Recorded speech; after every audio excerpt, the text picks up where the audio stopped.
Because I had mentioned a pregnant woman, let me also mention a woman that is breastfeeding. And unfortunately, in the last few, I think I heard the audio about 2 weeks ago. An audio went round also from one of the learned people. I think that must be said. If you have a different opinion from somebody, it does not mean that the person is not learned. Appreciate his knowledge. The person in the audio is a very learned person, one of our most learned persons in our country. So you cannot deny the fact that the person is knowledgeable. But it is not from the conditions of being knowledgeable that you are correct in every situation, in every time. In fact, the scholars say that one of the things by which you know a learned person is that he will err too. The one who does not err is claiming to be other than what he is, because Allah has not created a human being who does not err. So one of our learned elders in our country gave an audio recently about the ruling about a woman who is pregnant and a woman who is breastfeeding. And he was wrong. May Allah protect him and all of us. He was wrong in that ruling. He was wrong in the ruling. And many of the people were not comfortable with the expressions that were employed while affirming the position that he held. He employed expressions that may not have been employed. May Allah forgive all of us and him too. Hafizahullah. He had a view, and that view he gave is the view of Jumhur al-Ulama, the view of many of the scholars too. But it is a weaker view amongst the views. It's a weaker view. We presented it as the only correct view, but that's a wrong view. It is not the only correct view. That view is not the only view amongst the scholars. There are other views regarding it. Any of the books of fiqh.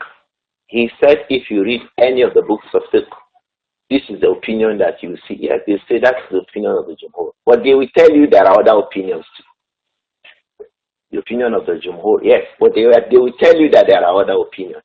If you go to Al-Mughni by Imam Ibn Qudama, it's one of the biggest books of fiqh in the madhab of Al-Imam Ahmad ibn Hanbal. You see this opinion there.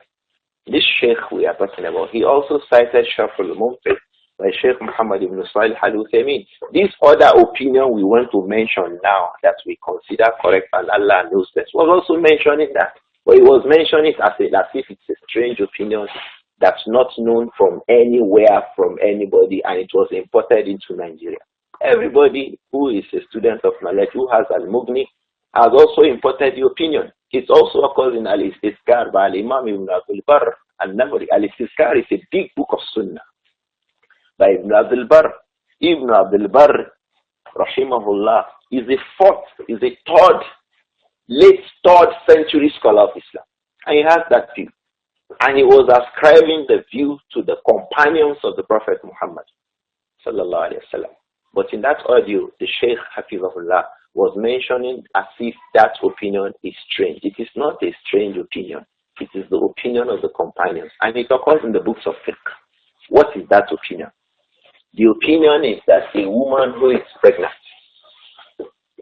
or a woman who is breastfeeding, if pregnancy and breastfeeding becomes inconvenient for them in the month of Ramadan, if breastfeeding and the pregnancy becomes a means of discomfort for them, so much that it could cause them harm, either to them or to their children, in the month of Ramadan, they are allowed to break the fast. They will not fast. And they will feed a fasting person for every day of fast alone, without paying back the fast after Ramadan. This view that we hold to be correct, that is the view of the companions of the Prophet Muhammad sallallahu alayhi wa sallam. And it is sufficient. If you say a view is wrong, and we are saying that that view is the view of the companions, should we leave the companions and follow you, no matter how knowledgeable you may be? Cannot follow you, we follow the companions. Radiyallahu anhum. And that is the way of the early Muslims. So Abdullah ibn Abbas radiyallahu anhu was the first person that was mentioned. And he said, radiyallahu anhu, that إِذَا خَافَتِ الْحَامِلُ عَلَى نَفْسِهَا, when a pregnant woman becomes fearful for herself, in the month of Ramadan. وَالْمُرْضِعُ عَلَى وَلَدِهَا. And the woman who is breastfeeding, she becomes fearful for her child in the month of Ramadan, in the month of Ramadan. That is, the woman who is pregnant begins to fear that fasting the month of Ramadan may cause harm to me. The woman who is breastfeeding begins to fear for her child. Fasting in Ramadan may not make this child to have good food, may not make the child to have sufficient food to eat, sufficient breast milk to survive with in the month of Ramadan. When the woman who is breastfeeding begins to fear this, Abdullah ibn Abbas radiallahu anhu said, Yuftiran, the woman who is pregnant and the woman who is breastfeeding, he said, Yuftiran, the two of them will make iftar. That is, they will stop fasting, or that they will not fast on those days of Ramadan. وَيُطْعِمَانِ, and then they will feed some people. They will feed the Tu'amu Miskin. They will make Fidyah. It says, فَفِدْيَةٌ Tu'amu Miskin. They will make Fidyah to Tu'amu Miskin. They will look for poor persons in the month of Ramadan and feed them. They will feed them in the month of Ramadan. كُلَّ يَوْمٍ مِسْكِينًا. It says, وَيُطْعِمَانِ مَكَانَ كُلِّ يَوْمٍ مِسْكِينًا. وَيُطْعِمَانِ مَكَانَ كُلِّ يَوْمٍ مِسْكِينًا. They will feed a poor person in place of every fasting day. He said, رَضِيَ اللَّهُ عَنْهُمَا وَلَا يَقْضِيَانِ صَوْمًا. Abdullah ibn Abbas said, وَلَا يَقْضِيَانِ. They will not make qadar.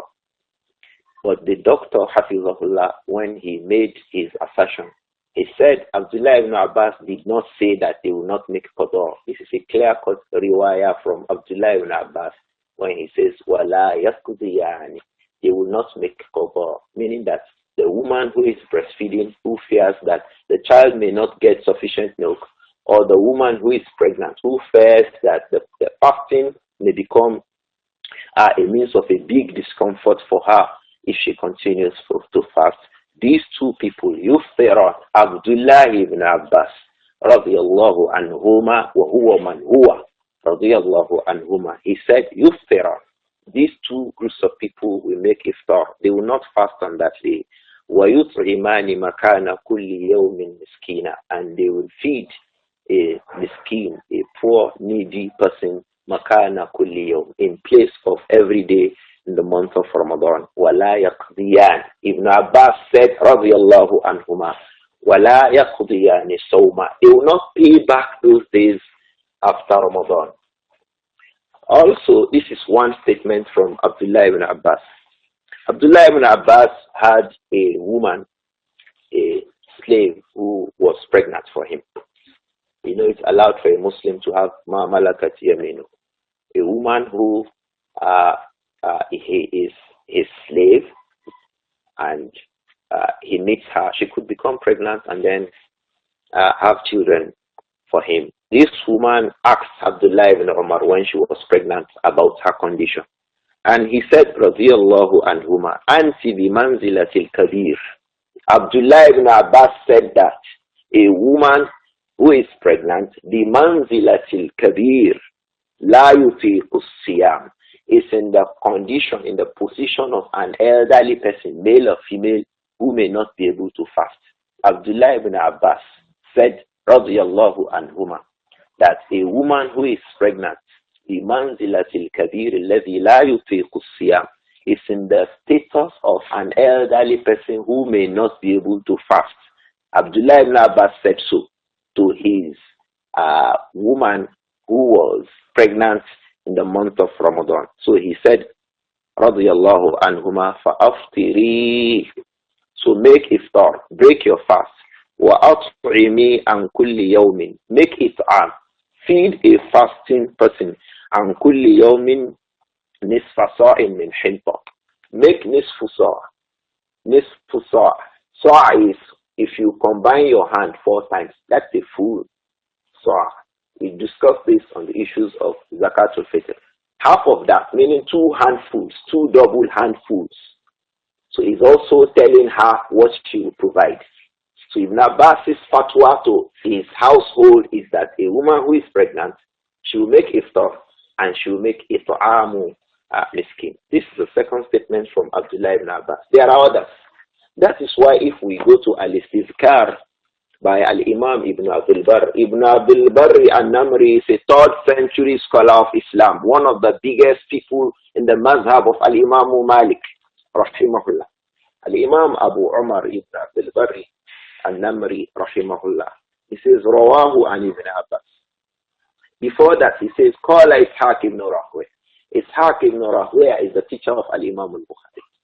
It is in the status of the likes of Imam Ahmad bin Hanbal. Ishaq ibn Ibrahim al-Hanbali ibn Rahweh, rahimahullah.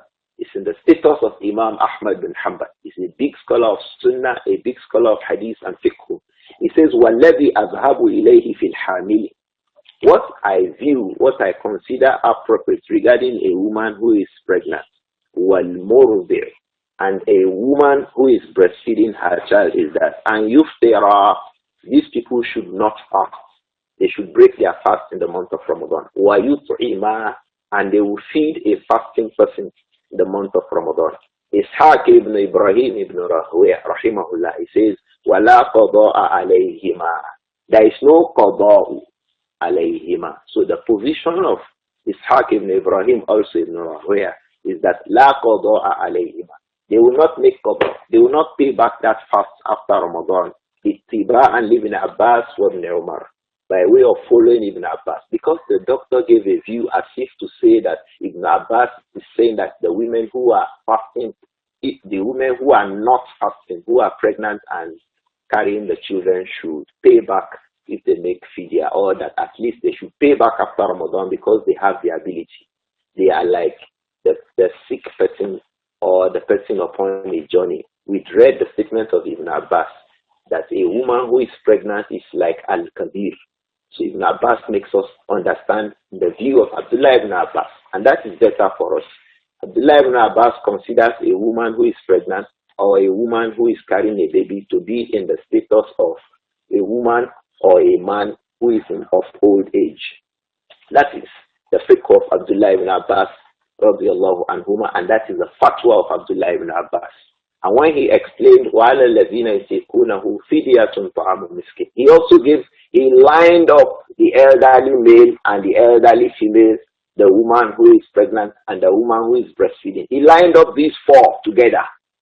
So the view of Ibn Abbas is not that a woman should make qada. The view of Ibn Abbas is that she should make fidyah. She should fast. She should not fast in Ramadan. She should make fidyah. That is upon the conditions that we had mentioned. She may break her fast in Ramadan, and then she may feed, and she will feed a fasting person in the month of Ramadan. وَلَا قَضَاءَ عَلَيْهَا.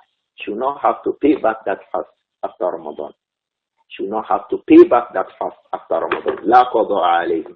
After stating this view of Ishaq ibn Ibrahim ibn Rahweh and ascribing it to Ibn Abbas and Abdullah ibn Umar, Al-Imam ibn Abdul Barri said, Rawahu an Ibn Abbas. رواه عن ابن عباس سعيد بن جبير وعطاء وإكرمة. رواه عن ابن Abbas. This view has been reported variously from Abdullah ibn Abbas. By who? Sa'id ibn Jubayr, one of the biggest students of Abdullah ibn Abbas. وعطاء, Al-Imam Ata'u ibn Abi Rabah. He also reported this view from Abdullah ibn Abbas. وإكرمة, Al-Imam Ikrima al-Barbari, rahimahullah. He also reported it from Abdullah ibn Abbas. He said, rahimahullah, bi asanid hisan. And these chains of reports of this view from Ibn Abbas, they are authentic. That's what? Annahuma tuftiran. That a woman who is breastfeeding and a woman who is pregnant, tuftirani wa tut'imani, they will both not fast in the month of Ramadan upon the conditions that we had mentioned. When she fears for, the both of them fear for their children or themselves, tuftiran, they will make iftar, wa tut'iman, but they will feed fasting persons, the two of them. It says, wala qada'a alayhima. There is no making qada. To ascribe making qada to Ibn Abbas is a strange view. To say that Ibn Abbas didn't mention it because he knew that you will pay back the fast. It is not. The view of Ibn Abbas radiallahu anhuma is that if a woman is pregnant or that a woman is breastfeeding, she should rather break her fast and feed a fasting person. Wala qada'a alayhima. There is no qada upon them. That's also the view of Abdullah ibn Umar. A woman came to Abdullah ibn Umar and asked radiallahu anhuma and asked regarding that. Nafi, the teacher of Al-Imam Malik, reported that. Says, Kanat bintun li ibn Umar.